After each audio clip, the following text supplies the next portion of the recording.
বন্ধুরা, আমি আজকে আপনাদের নিয়ে যাব একটি মোটা তাজাকরণ গরুর খামারে। আল্লাহ, কত সুন্দর কালার! এই খামারের মালিক তার সমস্ত ষাঁড় গরুগুলি দেশি গরু, দেশি ষাঁড়। আর দেশি ষাঁড়ের গোস্ত অনেক সুস্বাদু হয়। তাই এই খামারি এই গরুগুলিকে লালন পালন করছেন সম্পূর্ণ প্রাকৃতিক নিয়মে।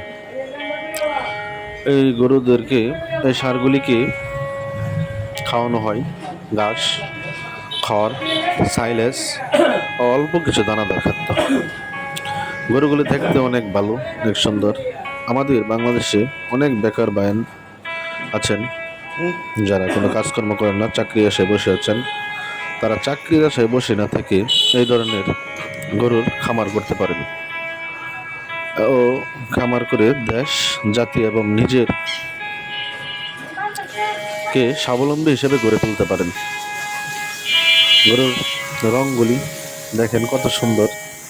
প্রত্যেকটা গরুই স্বাস্থ্যবান দেশি গরু।